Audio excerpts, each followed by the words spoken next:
Terima kasih masih setia dengan Dewa Prasta Channel. Untuk episode kali ini adalah pembahasan terakhir tentang konsonan Korea, di mana masih tersisa lagi 4 konsonan, yaitu kiet, tiet, piep, dan hiet. Jadi untuk episode ini saya bahas 4 sekaligus biar cepat kita tuntaskan pembahasan tentang konsonan tunggal ini, sehingga kita bisa lanjut ke tahap-tahap berikutnya. Oke, kita mulai saja ke pembahasan yang pertama, yaitu tentang kiet. Oke, kita lihat slide berikut ini. Ya, ini namanya kiek. Ya, cara penulisannya itu gampang sekali, seperti giek begini, 1, 2, cuma ditambah di tengah lagi 1. Ya, kayak huruf F tapi dibalik, ya itu namanya kiek. Oke, bagaimana penjelasannya? Mari kita simak berikut ini. Kiek ini akan berbunyi K baik di awal maupun di akhir.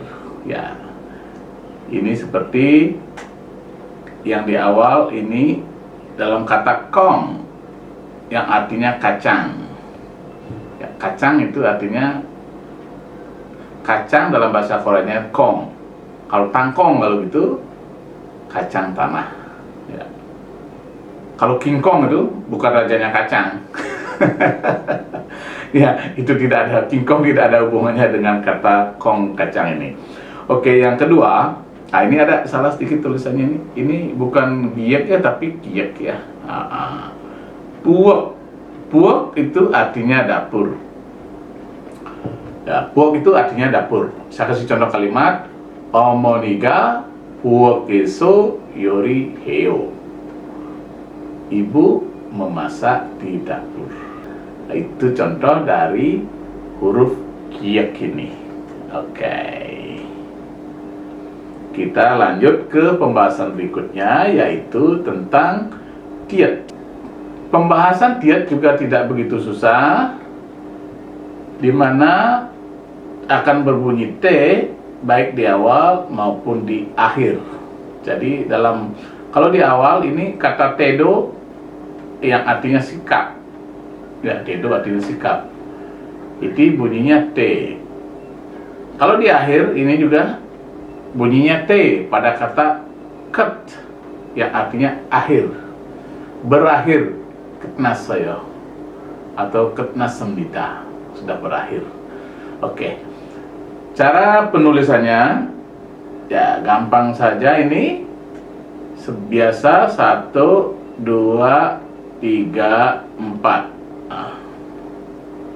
Mungkin ini kayak huruf E ya, kayak tadi kayak huruf F. Itu kiek itu kayak huruf F terbalik. Kalau tiet ini persis huruf E. Tapi kalau kita di sini menulisnya mungkin begini, yang panjang dulu, atas bawah, kiri kanan, kiri kanan, kiri kanan. Mungkin begitu ya. Tapi kalau tiet ini cara penulisannya adalah yang atas dulu begini, dan itu yang bawahnya, dan itu baru ini. Nah, ini 1, 2, 3, 4. Nah, itu cara penulisan tiet. Oke, kita lanjut ke pembahasan berikutnya, yaitu piep. Oke, ini namanya piep. Berbunyi P baik di awal maupun di akhir. Ya, ini sama. Kiet, tiet, piep itu sama. Kalau kiet berbunyi K baik awal maupun akhir. Kalau tiet T, kalau piep itu P. Oke. Contohnya ini pada kata pado, ini di awal, podo juga di awal. Pado artinya ombak, kalau podo ini artinya anggur. Podo ai. Bukan ya. Podo itu artinya anggur ya, bukan podo ai ya. Ya. Podo itu artinya anggur dalam bahasa Korea. Oke. Contoh berikutnya adalah up. Ini bunyinya P juga di akhir. Up dan yep. Up itu artinya depan, yep itu artinya samping. Ya. Up itu artinya depan, yep itu artinya samping. Kalau di depan, AP. E itu menunjukkan tempat atau di. Kalau di samping, yope. Yope 있어요 ada di samping, ape 있어요 ada di depan. Oke. Cara penulisannya mari kita lihat. Ini yang di atas dulu, 1, 2, 3, 4.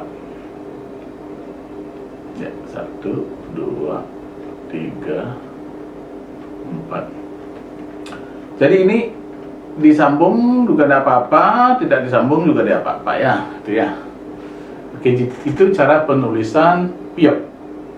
Jadi singkat sekali. Oke, kita lanjut ke pembahasan berikutnya yaitu hiet. Oke, hiet mempunyai 3 penjelasan, yaitu yang pertama, di awal akan berbunyi H. Dalam contoh katanya itu haru, yang artinya 1 hari. Penjelasan yang kedua, jika diikuti oleh semivokal plus vokal akan berbunyi H dengan hembusan nafas. Oke, contohnya adalah ini, hyuga, yang artinya liburan. Kalau kita baca, sebelum kita tahu cara membaca dengan hembusan nafas, mungkin kita baca hyuga. Tapi kalau setelah kita tahu cara atau penjelasan nomor 2, maka akan berubah menjadi hyuga. Dengan hyuga beda. Hyuga. Tapi biasanya kalau setelah kita sering mendengar dari orang Korea, baru kita lebih lancar jadinya. Hyuga artinya liburan. Hyuga 어때요? Liburannya bagaimana?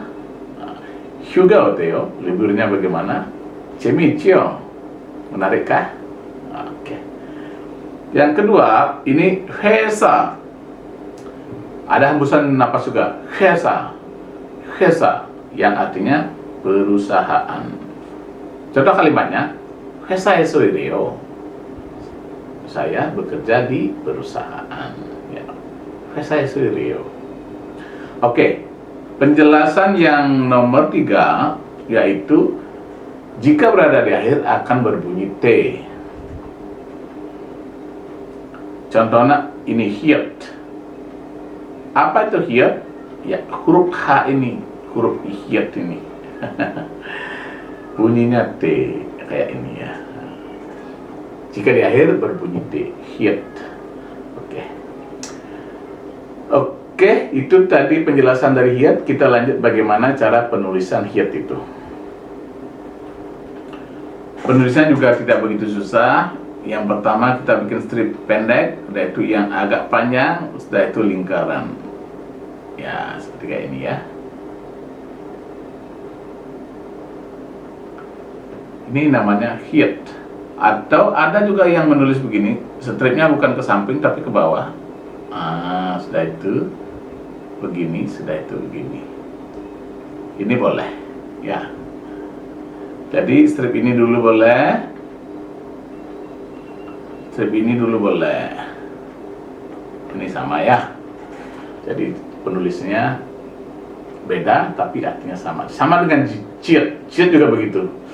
Kalau ciet begini kan, ada juga yang menulis. Ini juga sama. Ini ada yang berdiri, ada yang tidur. Ini ada yang berdiri juga, ada yang tidur juga. Oke. Itu penjelasan daripada hiet. Oke, baiklah teman-teman. Jadi sampai episode 9 ini, ya ini sebenarnya episode 9-nya, kita majukan satu-satu. Ya, ini adalah episode ke-9. Jadi episode ke-9 ini kita bahas sekalian 4 huruf, yaitu kiet, tiet, piep, dan hiet. Jadi tuntas sudah pembahasan tentang konsonan tunggal. Untuk episode ke-10 saya akan pertajam lagi. Saya akan ringkas dari episode 1 sampai episode 9. Saya akan rangkum menjadi satu dalam episode ke-10. Jadi jangan tinggalkan episode ke-10 sebab itu merupakan rangkuman dari episode 1 sampai episode 9. Tujuan saya membuat rangkuman adalah biar teman-teman lebih gampang untuk menghafal. Jadi dari episode 1 sampai episode 9 saya bahas terpisah, sebab saya ingin dibahasnya secara rinci. Jadi kalau saya dibahas secara rinci dalam satu episode, mungkin ya lebih dari 2 jam durasinya, jadi tidak memungkinkan. Makanya saya bagi dalam beberapa episode. Oke, terima kasih sudah stay di acara saya ini. Semoga kita selalu selamat dalam lindungan Tuhan Yang Maha Esa, dan sampai ketemu pada episode spesial episode ke-10, yaitu rangkuman tentang konsonan tunggal. Terima kasih dan